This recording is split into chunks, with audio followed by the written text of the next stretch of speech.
제가 대학병원에서 4년 정도 간호사로 근무했고요.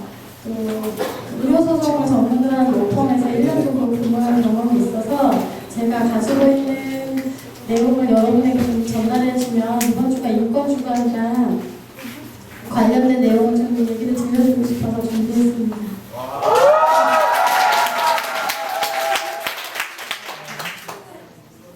여러분은 죽음의 상황을 생각해 본 적이 있으세요?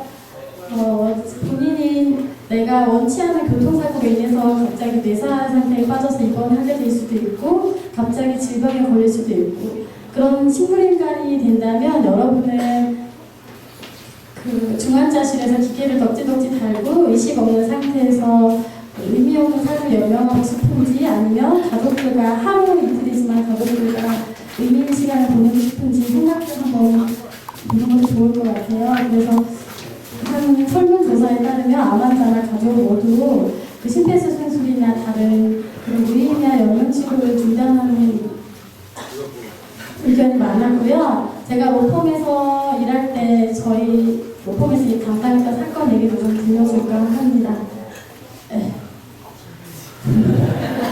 97년도에 보라매병 사건인데 뇌사 상태 집이 경제적으로 형편이 어려워서 부인이 남편을 중재 퇴원시켜달라고 해서 집에 도착한 지 5분 만에 바로 사망을 했습니다. 그래서 이 퇴원을 시킨 의자에게 살인 방조죄가 됐는데요. 세상이 바뀌듯이 2009년에 제가 근무했던 로펌에서 담당했던 사건이었는데 TV에서 많이 나와서 아는 분들도 있을 거라 생각합니다. 할머니는 병원에 검사를 하러 입원했다가 의식불명의 상태가 돼서 말 그대로 식물인간 상태로 2008년부터 병원에 누워있게 되고 가족들이 이제 인공호흡기를 제거해달라는 소송을 하게 됩니다. 그래서 이제 대법원까지 판결이 가게 되고요. 그리고 대법원에서 국내에서 그 인공호흡기를 제거할 수 있는 첫 판례가 2009년도에 제가 근무할 때 판결이 났었고요. 그래서 호흡기를 제거하고 자발적으로 사망하시게 됐습니다. 그래서 이번 준비하게 된 그 기회가 5월 20일 날 이런 명시적인 의사표시가 없어도 환자의 의사를 반영해서 호흡기를 제거할 수 있다는 이런 가이드라인이 나와서 안내문을 준비했는데요. 심폐소생술, 인공호흡기, 허리 투석, 항암치료 하지만 통증 조절이나 기본적인 산소나 물 같은 거는 하는 거고요. 세 가지로 분류할 수 있는데 명시적인 의사 그 영양료 계획서나 사전으로 의한 사람이 있고요. 그 주치의를 포함하지 않은 다른 의사 한 명이 의견을 드려야 됩니다. 이런 거 보신 적 있는지 모르겠지만 이런 뇌사나 질병 말기나 노화로 인한 중근 임박 상태에 있을 때 정신이 멀쩡할 때 이런 걸 작성해 주는 겁니다. 나는 그 심폐소생술을 이런 상태에서 받고 싶지 않다. 그래서 뭐 대리인도 지정할 수가 있고요. 이거를 작성을 해서 그 본인이 함부로 갖고 이런 기관에 보관하게 됩니다. 지금은 시범사업으로 2년 동안 그 보건복지부에서 운영을 하다가 지금은 민간기관에서만 작성을 하고 있습니다.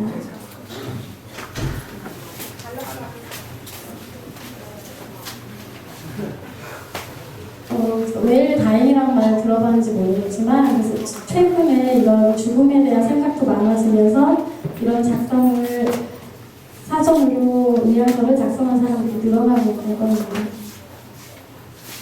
그리고 아까 김할머니가 이 해당이 되는데요.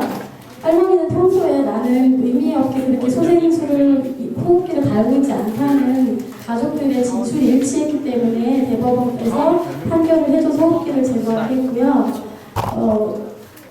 그런 상황이 안 됐을 때는 대리인이나 병원 윤리위원회에서 의사를 묻지 않고 판단에 의해서 호흡기를 제거할 수 있습니다.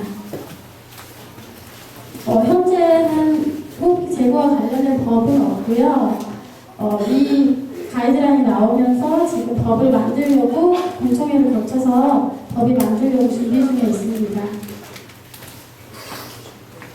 대학병원에 근무하면서 많은 사람의 죽음을 보면서 좀 많이 성숙해진 것 같은데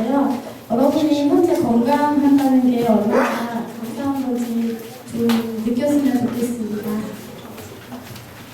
감사합니다.